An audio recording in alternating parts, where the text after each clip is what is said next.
Hello India, आप देख रहे हैं न्यूज इंडिया। मैं हूं आपके साथ रवीश और हेलो इंडिया की शुरुआत करते हैं बड़ी खबर के साथ। तो आज भोपाल के दौरे पर रहेंगे प्रधानमंत्री नरेंद्र मोदी। सुबह 10 बजे संयुक्त कमांडर सम्मेलन में शामिल होंगे प्रधानमंत्री नरेंद्र मोदी। बड़ी खबर आपको बता रहे हैं, प्रधानमंत्री नरेंद्र मोदी का आज भोपाल का दौरा है। भोपाल के दौरे पर रहेंगे प्रधानमंत्री नरेंद्र मोदी। सुबह 10 बजे संयुक्त कमांडर सम्मेलन में शामिल होंगे पीएम नरेंद्र मोदी।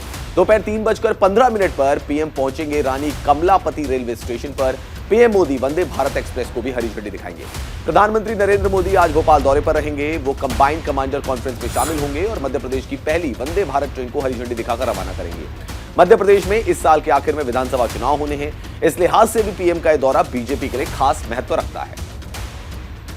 तो बड़ी खबर हम आपको बता रहे हैं, भोपाल के दौरे पर रहेंगे प्रधानमंत्री नरेंद्र मोदी।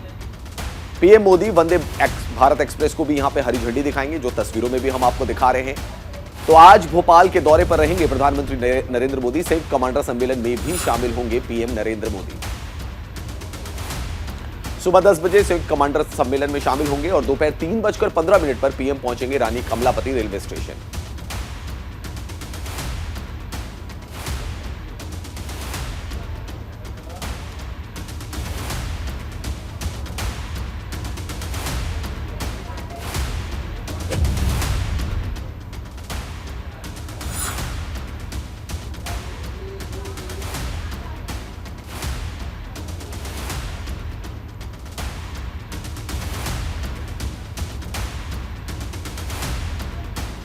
तो आज भोपाल के दौरे पर रहेंगे प्रधानमंत्री नरेंद्र मोदी।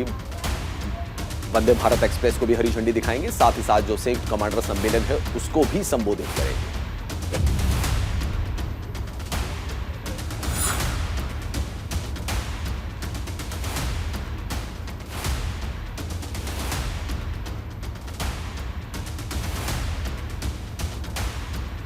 तो प्रधानमंत्री नरेंद्र मोदी का अहम भोपाल दौरा है। वंदे भारत एक्सप्रेस को भी हरी झंडी आज प्रधानमंत्री नरेंद्र मोदी दिखाने वाले हैं और साथ ही साथ संयुक्त कमांडर सम्मेलन में भी शिरकत करेंगे।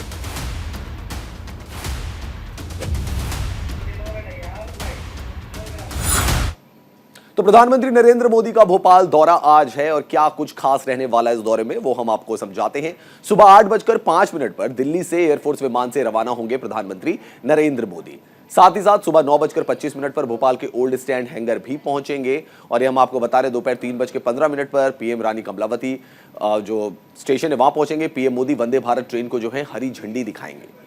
तो दोपहर 3:35 पर बरकतुल्ला विश्वविद्यालय के लिए रवाना होंगे प्रधानमंत्री नरेंद्र मोदी और शाम 4:10 पर पीएम भोपाल एयरपोर्ट से दिल्ली के लिए रवाना हो जाएंगे। तो दोपहर 3:05 पर PM Kushabhau Thackeray convention centre में होंगे। दोपहर 3:15 पर पीएम पहुंचेंगे रानी कमलापति रेलवे स्टेशन पे पहुंचेंगे। इसके बाद पीएम मोदी वंदे भारत ट्रेन को हरी झंडी दिखाएंगे। तमाम कार्यक्रम जो हैं आज प्रधानमंत्री नरेंद्र मोदी के, वो हम आपको बता रहे हैं। दोपहर 3:35 पर बरकतुल्ला विश्वविद्यालय के लिए रवाना होंगे प्रधानमंत्री नरेंद्र मोदी। तो ग्राफिक्स के जरिए हम आपको कार्यक्रम बता रहे हैं प्रधानमंत्री नरेंद्र मोदी का आज क्या कुछ कार्यक्रम रहने वाला है। भोपाल दौरे पर रहेंगे प्रधानमंत्री नरेंद्र मोदी।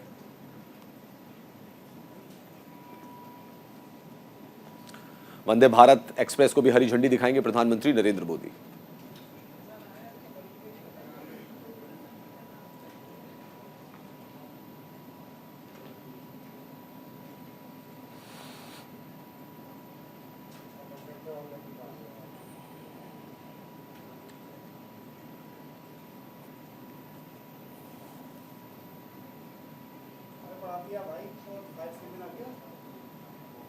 प्रधानमंत्री के बाद अब बात करते हैं गृह मंत्री अमित शाह की। तो आज गृह मंत्री अमित शाह मिजोरम के दौरे पर रहेंगे। 2414 करोड़ रुपए की परियोजनाओं का उद्घाटन करेंगे अमित शाह। बड़ी खबर आपको बता रहे हैं, आज अमित शाह मिजोरम के दौरे पर रहेंगे। कई सौगात मिजोरम को देने वाले हैं अमित शाह। 2414 करोड़ रुपए की परियोजनाओं का उद्घाटन करेंगे अमित शाह। अमित शाह असम राइफल्स बटालियन मुख्यालय परिसर का भी उद्घाटन करेंगे। स्मार्ट सिटी लिमिटेड के नियंत्रण केंद्र का भी उद्घाटन करेंगे केंद्रीय गृह मंत्री। तो अमित शाह आज पूर्वोत्तर राज्य मिजोरम का दौरा करेंगे। मिजोरम की अपनी यात्रा के दौरान अमित शाह 2000 करोड़ रुपए से ज्यादा की परियोजनाओं का उद्घाटन करेंगे। अमित शाह एक दिवसीय दौरे पर मिजोरम में रहेंगे। आज वो 2414 करोड़ रुपए की विकास परियोजनाओं का उद्घाटन और शिलान्यास करेंगे। अमित शाह मिजोरम में 6 प्रमुख परियोजनाओं का उद्घाटन और शिलान्यास करेंगे। स्मार्ट सिटी लिमिटेड के तहत असम राइफल्स बटालियन मुख्यालय परिसर जोखवा संघ मुख्यालय के मूल्य के निर्माण का उद्घाटन और एकीकृत कमान और नियंत्रण केंद्र का शिलान्यास करेंगे। इसके अलावा गृह मंत्री जोरिनपुई लोंगमासु NH 502A के निर्माण और आइजोल बाईपास NH 6 के निर्माण की आधारशिला रखेंगे। आइजोल बाईपास NH 6 का निर्माण और लालडेंगा केंद्र का उद्घाटन करेंगे। कार्यक्रम में केंद्र और मिजोरम सरकार के कई वरिष्ठ अधिकारी शामिल होंगे।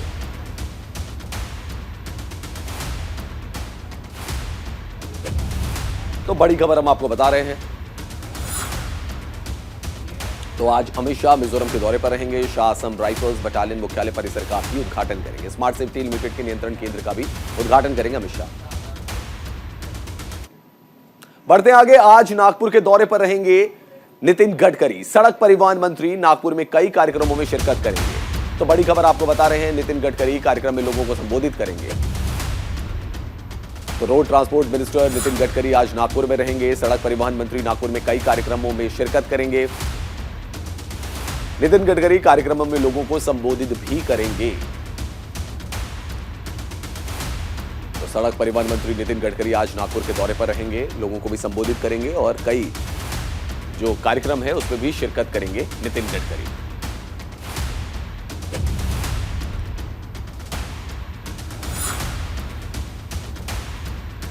बड़ी खबर आपको बता रहे हैं, road transport minister Nitin Gadkari का आज नागपुर का दौरा है।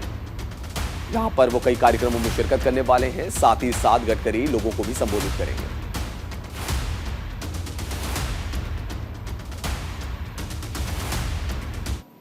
अगली बड़ी खबर उस हत्याकांड को लेकर है जिसने देश को झकझोर दिया था। कंझावला मामले में आज चार्जशीट दाखिल होगी। आज दिल्ली पुलिस चार्जशीट दाखिल कर सकती है। दिल्ली के रोहिणी कोर्ट में चार्जशीट दाखिल की जाएगी। कंझावला हिट एंड ड्रैग मामले में आज नया मोड़ आएगा। कंझावला मामले में दिल्ली पुलिस हत्या साजिश सबूत मिटाने के आरोप में आज चार्जशीट दाखिल कर सकती है। आरोपियों पर 1 जनवरी को तड़के कार से टक्कर मारकर एक 20 साल की युवती को कई किलोमीटर तक घसीटकर हत्या करने का आरोप है।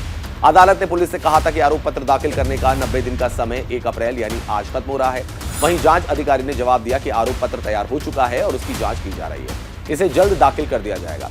दिल्ली पुलिस ने 2 जनवरी को दीपक खन्ना, अमित खन्ना, कृष्ण मिथुन और मनोज मित्तल को गिरफ्तार किया था। पुलिस ने हाल ही में इस मामले में आईपीसी की धारा 302 लगाई है, जबकि शुरू में यह मामला गैर इरादतन हत्या और सड़क पर लापरवाही से गाड़ी चलाने का था। इस मामले में 2 आरोपी आशुतोष भारद्वाज और अंकुश को पहले ही अदालत ने जमानत दे दी है, जबकि दीपक खन्ना की जमानत याचिका को सत्र अदालत ने खारिज कर दिया था। 1 अप्रैल को कंझावला केस में दिल्ली पुलिस चार्जशीट दाखिल करेगी। 1 अप्रैल को यानी कि आज के दिन कंझावला केस में दिल्ली पुलिस चार्जशीट दाखिल करने वाली है। आपको बता दें कि दिल्ली के कंझावला में अंजलि सिंह नाम की लड़की की 1 जनवरी को गाड़ी से घसीटने से मौत हो गई थी। तो आज दिल्ली पुलिस चार्जशीट दाखिल कर सकती है रोहिणी कोर्ट में।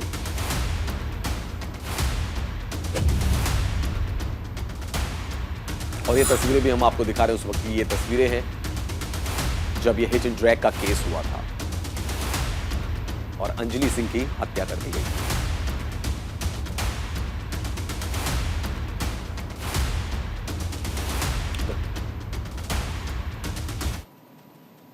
अगली बड़ी खबर यूपी से। यूपी में आज से शराब महंगी हो जाएगी। नई आबकारी नीति लागू होने के बाद कीमतों में इजाफा। नई आबकारी नीति को यूपी प्रदेश मंत्रिमंडल ने मंजूरी दे दी है। तो बड़ी खबर हम आपको बता रहे हैं, यूपी में आज से शराब महंगी हो जाएगी। नई आबकारी नीति के तहत शराब के दामों में आज से इजाफा हो जाएगा। तो नई आबकारी नीति को यूपी प्रदेश मंत्रिमंडल ने मंजूरी दे दी है, जिसकी वजह से शराब के दामों में यूपी की अगर बात की जाए तो वहां पे इजाफा हो जाएगा। तो यूपी में आज से महंगी हो जाएगी शराब। नई आबकारी नीति लागू होने के बाद कीमतों में इजाफा देखने को मिलेगा।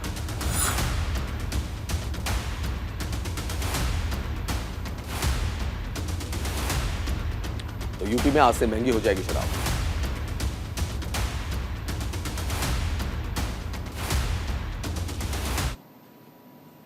बात अब मुंबई पुणे एक्सप्रेसवे की करते हैं। मुंबई पुणे एक्सप्रेसवे पर सफर करना अब महंगा हो जाएगा। आज से मुंबई पुणे एक्सप्रेसवे पर टोल में बढ़ोतरी हो जाएगी। आज से 18% बढ़ाया जाएगा टोल। मुंबई पुणे एक्सप्रेसवे के जरिए मुंबई से पुणे जाने वाले यात्रियों को अब अपना सफर महंगा करना पड़ेगा। दरअसल आज से मुंबई पुणे एक्सप्रेसवे पर टोल टैक्स में बढ़ोतरी की जा रही है। मुंबई पुणे एक्सप्रेसवे पर टोल टैक्स को 18% आज से बढ़ा दिया जाएगा। महाराष्ट्र राज्य सड़क विकास निगम के अधिकारियों ने जानकारी दी है। तो आज से मुंबई पुणे एक्सप्रेसवे पर टोल में बढ़ोतरी कर दी जाएगी। 18% जो है टोल वो बढ़ा दिया जाएगा। तो सफर करना महंगा हो जाएगा उन लोगों के लिए जो मुंबई से पुणे जाते हैं या पुणे से मुंबई आते हैं।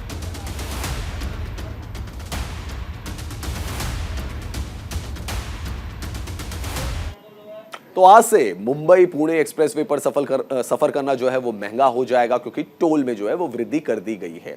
तो मुंबई पुणे एक्सप्रेसवे में किस तरीके से सफर महंगा हो रहा है, ये ग्राफिक्स के जरिए हम आपको समझाने की कोशिश करते हैं। 4 पहिया वाहनों को 270 रुपए की बजाय अब 320 रुपए देने होंगे, यानी कि 50 रुपए जो है वो टोल टैक्स बढ़ जाएगा। मिनी बस और टेम्पो को 420 रुपए की बजाय अब ज्यादा पैसे देने पड़ेंगे, 495, और 2 एक्सेल ट्रकों को 585 की बजाय 685 रुपए देने पड़ेंगे, यानी कि 100 रुपए का जो है वो इजाफा हो जाएगा। बसों के लिए 797 रुपए से अब ये जो टोल है ये बढ़ जाएगा। वहीं 3 एक्सेल ट्रकों को 1338 रुपए से अब 1630 रुपए देने पड़ेंगे। मशीनरी वाहनों की बात की जाए तो 1835 रुपए से बढ़कर 2165 रुपए उनको देना पड़ेगा। हालांकि अधिकारियों ने कहा है कि टोल 2030 तक समान रहेगा, क्योंकि 2026 में 3 साल बाद कोई संशोधन नहीं होगा। तो ये भी हम आपको बता रहे हैं कि किस तरीके से इजाफा हो रहा है। और खासकर अगर 4 पहिया वाहनों की बात की जाए, नॉर्मल कार की बात की जाए तो उसमें 50 रुपए का इजाफा हो रहा है, लेकिन अगर बसों की बात की जाए तो उसमें ज्यादा इजाफा हो रहा है। 797 से ये बढ़ के 900 से ऊपर चले जाएगा। 3 एक्सेल अगर ट्रकों की बात करी जाए तो 1380 से ये 1600 पे पहुंच जाएगा।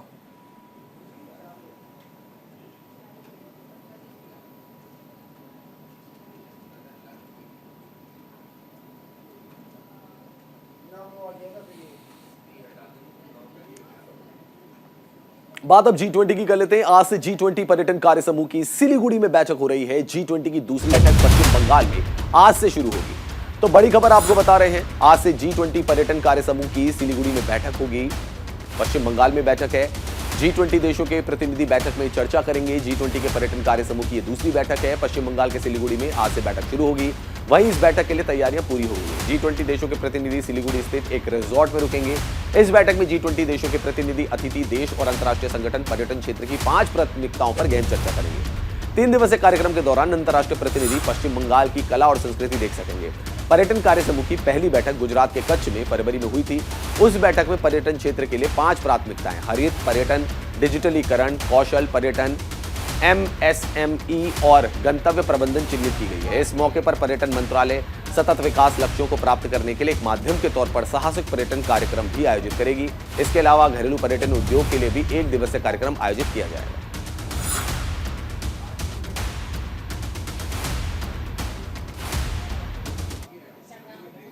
बढ़ते आगे, कुमारकोम में G20 बैठक का आयोजन किया गया, जहां भारत सरकार, UN और ORF के सहयोग से हरित विकास 21वीं सदी के लिए महत्वाकांक्षी दृष्टि की आवश्यकता विषय पर चर्चा की गई।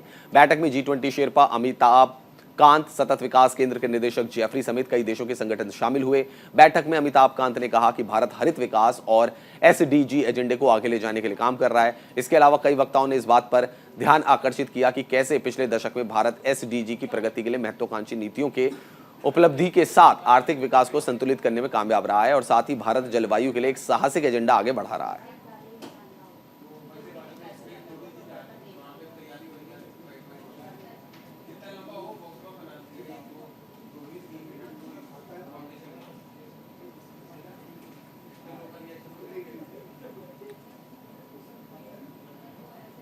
पुलिस को 13 दिन से छका रहे खालिस्तान समर्थक और भगोड़ा अमृतपाल सिंह की तलाश में पुलिस और सुरक्षा एजेंसियों ने पंजाब में एक बार फिर बड़ा ऑपरेशन शुरू कर दिया है।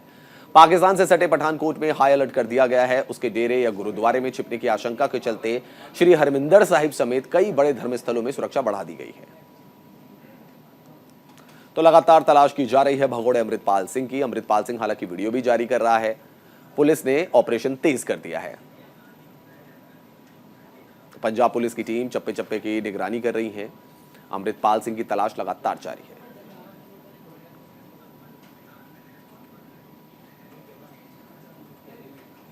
सासाराम में रामनवमी के जुलूस के बाद 2 पक्षों में जमकर बवाल हुआ। सासाराम में 2 समुदाय के बीच पथराव के बाद आगजनी की गई। साथ ही पूरे शहर में धारा 144 को लागू कर दिया गया। बता दें कि रामनवमी के जुलूस के बाद देर रात लौट रहे लोगों के साथ मारपीट की घटना हुई थी। साथ ही कुछ मंदिरों पर पथराव भी हुए थे, जिसके बाद देखते ही देखते सासाराम के सहजलाल इलाके में पथराव शुरू हो गया। उपद्रव में कई लोगों के घायल होने की सूचना है। वहीं कुछ लोग अस्पताल में भर्ती हैं। तो तस्वीरें भी आप देख सकते हैं, जहां 2 समुदायों के बीच जमकर हंगामा देखने को मिला। हंगामे के बाद शहर में धारा 144 लागू कर दी गई। सासाराम बिहार की ये तस्वीरें हैं, जहां पे कि दो समुदाय के लोग आपस में भिड़ गए, जमकर पत्थरबाजी हुई, हंगामा हुआ। ये तस्वीरों में आप देख सकते हैं।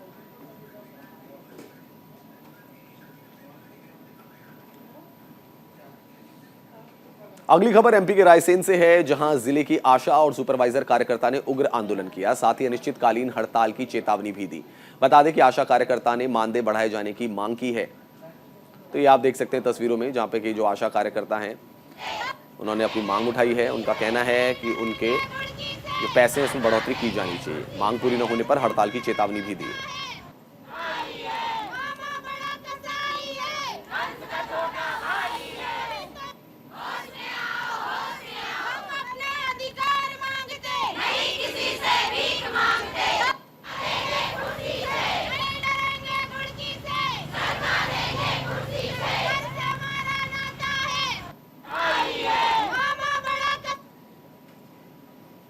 भारत सरकार ने आज जालंधर रेलवे स्टेशन से फिरोजपुर मंडल की पहली भारत गौरव यात्रा शुरू की है। इस यात्रा को भारत नेपाल आस्था यात्रा नाम दिया गया है। इसकी जानकारी देते हुए फिरोजपुर मंडल की डीआरएम सीमा शर्मा ने बताया कि ये स्पेशल ट्रेन जालंधर से शुरू होकर लुधियाना, चंडीगढ़, अंबाला जैसे विभिन्न पड़ाव पर पहुंचेगी। इस 10 दिवसीय यात्रा का कुछ हिस्सा जैसे काठमांडू और नंदीग्राम की सड़क यात्रा बसों से भी ये होकर जाएगी। तो भारत से नेपाल के लिए ये आस्था यात्रा निकली है। जालंधर से रवाना हुई भारत गौरव पर्यटक ट्रेन।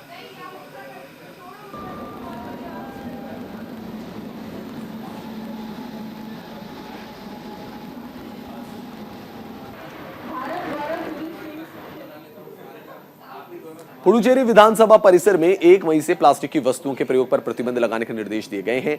दरअसल विधानसभा में प्रश्नकाल समाप्त होने के बाद अपना स्पीकर ने निर्देश दिया। इस दौरान उन्होंने कहा कि सरकार ने केंद्र शासित प्रदेशों में कैरी बैग, प्लास्टिक प्लेट और पानी के पैकेट सहित 14 प्लास्टिक वस्तुओं के प्रयोग पर प्रतिबंध लगा दिया है। इसलिए 1 मई से विधानसभा के अंदर इन वस्तुओं के प्रयोग की इजाजत नहीं होगी। साथ ही स्पीकर सिल्वम ने विधायकों से प्रतिबंध में सहयोग करने की अपील की है।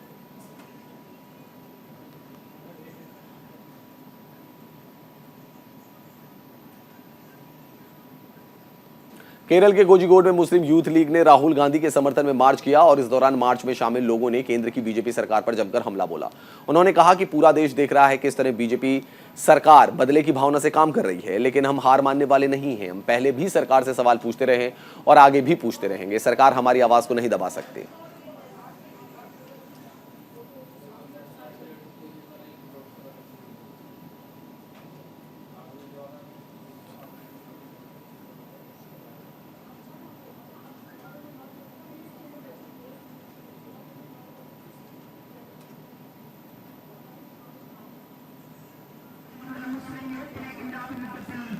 രാജ്യത്തിന്റെ മുസ്ലിം ലീഗിന്റെ സംസ്ഥാന സെക്രട്ടറി ജനാബ് താരക് അബ്ദുള്ളയും മണ്ഡലം പ്രസിഡന്റ് വെച്ചാട്ട് കുന്നത്തുള്ളയും അനുധാവനം ചെയ്തുകൊണ്ട് മുസ്ലിം യൂത്ത് ലീഗിന്റെ പ്രസിഡന്റ്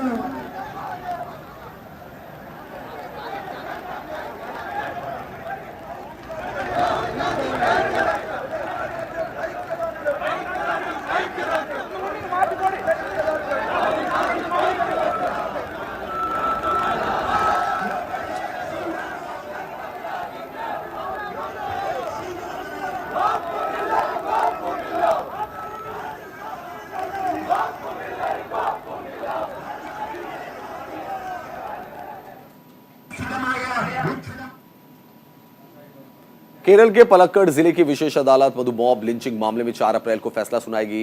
मनारक्कड़ अनुसूचित जाति और अनुसूचित जनजाति अदालत ने मामले पर विचार करते हुए फैसले की तारीख का ऐलान किया है। मामले में 16 आरोपी हैं। साथ ही इस मामले में 129 गवाह थे। बता दें कि केरल के समाज की अंतरात्मा को झकझोर देने वाली घटना 22 फरवरी 2018 की है, जहां मानसिक रूप से बीमार मधु को भीड़ ने पीट पीट कर मार डाला था। हमलावरों ने मधु पर दुकानों से चावल और करी पाउडर चोरी करने का आरोप लगाया था। इस दौरान एक शख्स ने मॉब लिंचिंग की इस घटना का वीडियो बना लिया था। उसी शख्स ने गंभीर रूप से घायल मधु को पुलिस के हवाले किया था, लेकिन अस्पताल ले जाते समय उसकी मौत हो गई थी।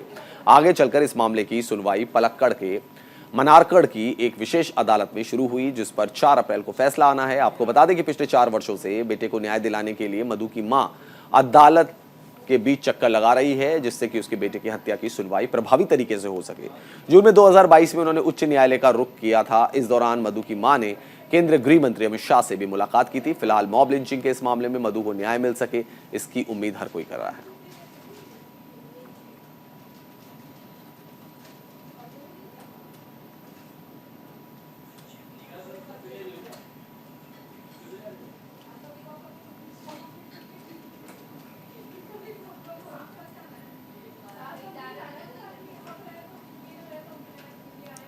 तो मधु मॉब लिंचिंग में 4 अप्रैल को फैसला आएगा। एक युवक को चोर बताकर लोगों ने उसकी पिटाई कर दी थी, जिसके बाद उसकी मौत हो गई थी। उसकी मां ने गृह मंत्री अमित शाह से भी गुहार लगाई थी। 4 अप्रैल को इसमें फैसला आएगा। केरल के पलक्कड़ की यह घटना है। अस्पताल ले जाते समय इस युवक की मौत हो गई थी।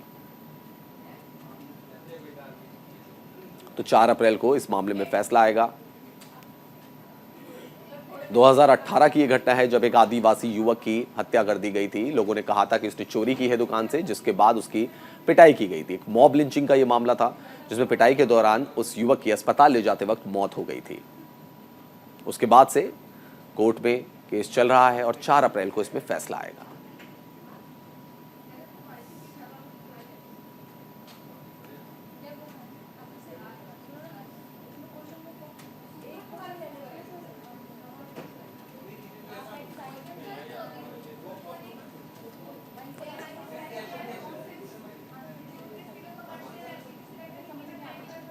आदिवासी संगठनों ने पार्वतीपुरम मणियम जिले में बंद का फैसला किया। दरअसल आदिवासी संगठनों ने सरकार के उस फैसले का विरोध किया है, जिसमें बोया और वाल्मीकि समुदाय को अनुसूचित जनजाति की सूची में शामिल करने का फैसला लिया गया है। इसी कड़ी में सरकार के फैसले का विरोध करते हुए कई आदिवासी संगठनों ने विरोध किया।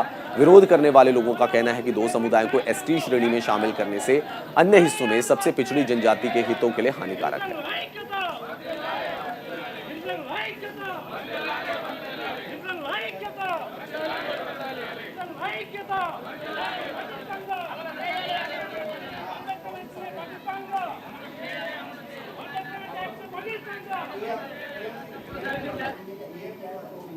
तीस मार्च को चेन्नई और कोयंबटूर के बीच वंदे भारत ट्रेन का ट्रायल रन किया गया। ट्रेन ने महज 5 घंटे 38 मिनट में यात्रा पूरी की। वंदे भारत का ट्रायल रन आयोजित किया गया क्योंकि 8 अप्रैल को पीएम मोदी ट्रेन सेवा को हरी झंडी दिखाएंगे। बता दें कि ट्रेन चेन्नई से सुबह 5:40 पर रवाना हुई और निर्धारित समय से लगभग 22 मिनट पहले 11:18 पहुंची और ये दोपहर 12:24 में फिर से चेन्नई के लिए रवाना हुई। इस दौरान सलेम मंडल रेल प्रबंधन पंकज कुमार सिन्हा और अन्य रेलवे अधिकारियों ने ट्रेन में यात्रा की। वहीं पंकज कुमार सिन्हा ने बताया कि प्रशिक्षण रन सफल रहा क्योंकि ट्रेन अपने निर्धारित समय से पहले पहुंच गई। उन्होंने आगे कहा कि ट्रेन में एक कार्यकारी कोच सहित 8 कोच हैं और 8 कोच में कुल 536 सीटें हैं।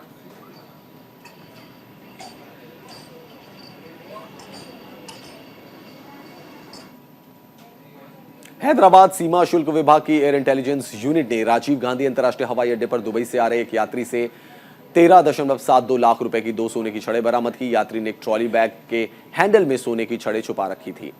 वहीं एक सीमा शुल्क अधिकारी ने बताया कि एयर इंटेलिजेंस यूनिट ने 30 मार्च को दुबई से आए एक पुरुष यात्री को रोका।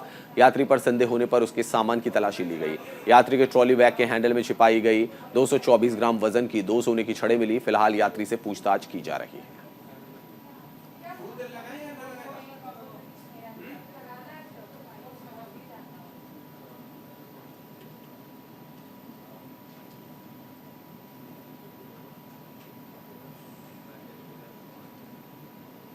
बेंगलुरु में पुलिस ने लाल बागोन के साइबीन परिसर में कई दुकानों पर छापा मारा और ई सिगरेट जब्त की।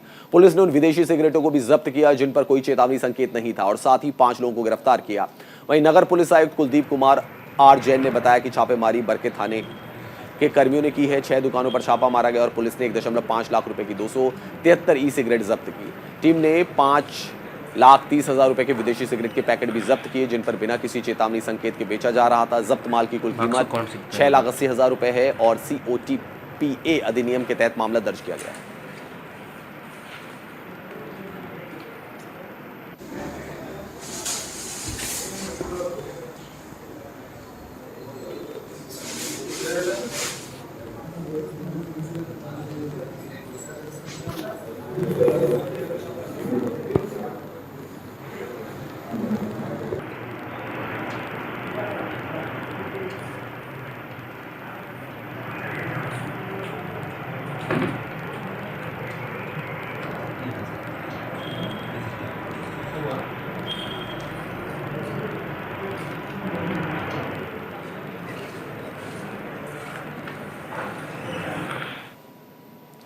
तो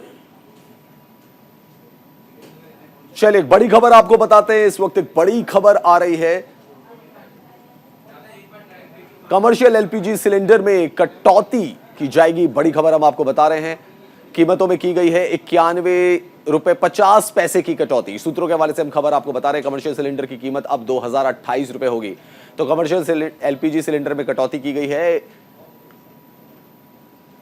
घरेलू रसोई गैस की कीमतों में कोई बदलाव नहीं किया गया, लेकिन कमर्शियल एलपीजी सिलेंडर की अगर बात की जाए तो उसमें कटौती की गई। हेलो इंडिया में फिलहाल इतना ही। देश और दुनिया की बाकी खबरों के लिए देखते रहिए न्यूज़ इंडिया।